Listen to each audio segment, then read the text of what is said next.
Crônicas do Amanhecer. Por Feijão. Centro Espírita Allan Kardec de Balneário Gaivota, 7 de dezembro de 2021. Paulo Freire, 100 anos como legado do educador brasileiro é visto no exterior. Parte 1. Freire é estudado em universidades americanas, homenageado com escultura na Suécia, nome de centro de estudos na Finlândia e inspiração para cientistas em Kosovo. De acordo com o levantamento do pesquisador Elliot Green, professor da Escola de Economia e Ciência Política de Londres, na Inglaterra, o livro fundamental da obra do educador, Pedagogia do Oprimido, escrito em 1968, é o terceiro mais citado em trabalhos acadêmicos na área de humanidades em todo o mundo. Para especialistas em educação ouvidos pela BBC News Brasil, entretanto, a raiz da controvérsia em torno da pedagogia de Paulo Freire não é sua aplicação em si, mas uso político partidário que foi feito dela, historicamente, mais do que nunca, nos dias atuais. Li a maior parte dos livros dele. Minha tese de doutorado foi amplamente baseada em seus ensinamentos. Tenho aplicado seu método de várias maneiras em minha carreira profissional, na prática e na pesquisa, afirmou a pedagoga Eva Antila, professora da Universidade de Artes de Helsinki, na Finlândia. A maior vantagem de sua metodologia é a abordagem antiopressiva e não autoritária, a pedagogia dialógica e respeitosa que ele promoveu. O problema é que suas ideias têm sido usadas para fins políticos, o que, em meu entendimento, nunca foi seu propósito inicial, disse a finlandesa. Há centros de estudos semelhantes, todos batizados com o nome do brasileiro, na África do Sul, na Áustria, na Alemanha, na Holanda, em Portugal, na Inglaterra, nos Estados Unidos e no Canadá. Na Suécia, Freire é lembrado em um monumento público.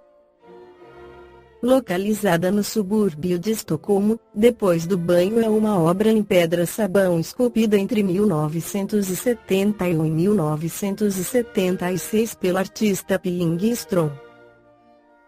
Sentadas lado a lado, estão retratadas 7 personalidades com apelo político, como o poeta chileno Pablo Neruda 1904-1973, a escritora sueca Sara Lidman 1923-2004 e a sexóloga norueguesa Elise Ottesen-Jensen 1886-1973.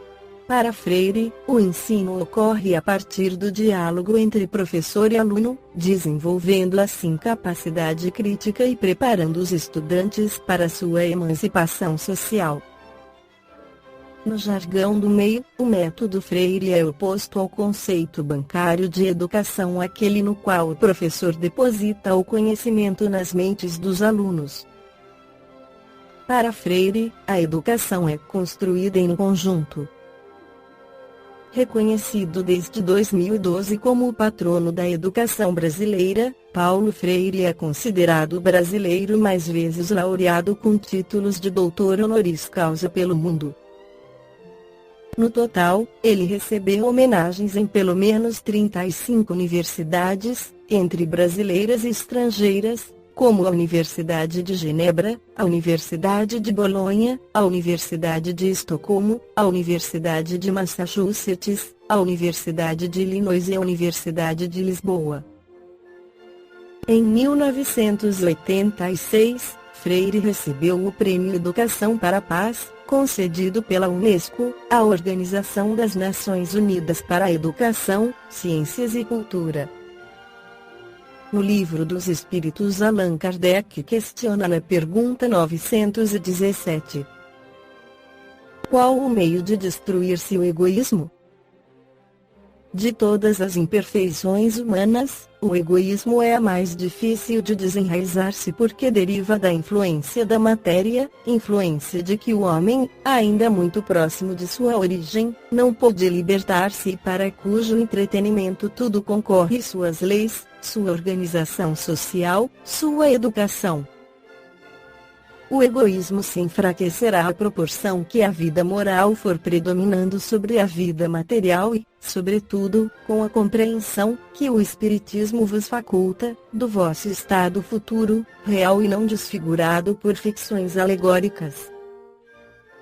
Quando, bem compreendido, se houver identificado com os costumes e as crenças, o Espiritismo transformará os hábitos, os usos, as relações sociais.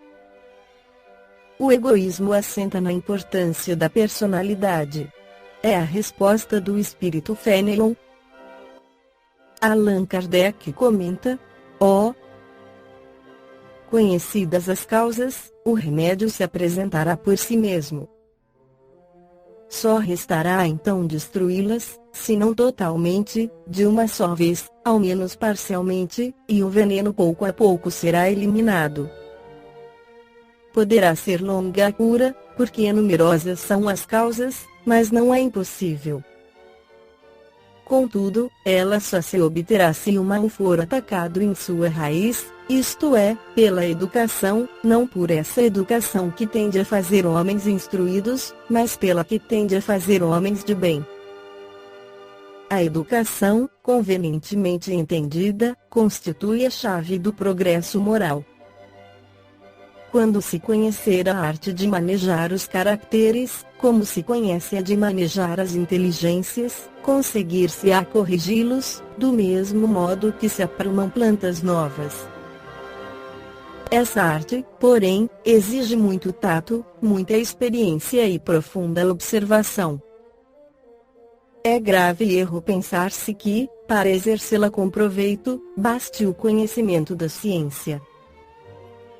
Quem acompanhar, assim filho do rico, como do pobre, desde o instante do nascimento, e observar todas as influências perniciosas que sobre eles atuam, em consequência da fraqueza, da incúria e da ignorância dos que os dirigem, observando igualmente com quanta frequência falham os meios empregados para moralizá-los, não poderá espantar-se de encontrar pelo mundo tantas esquisitices.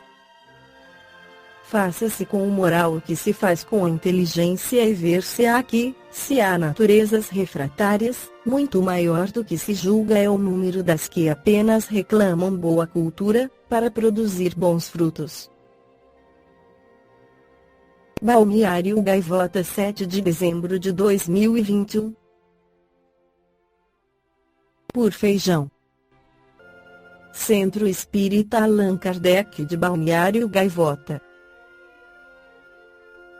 Que a paz esteja com todos.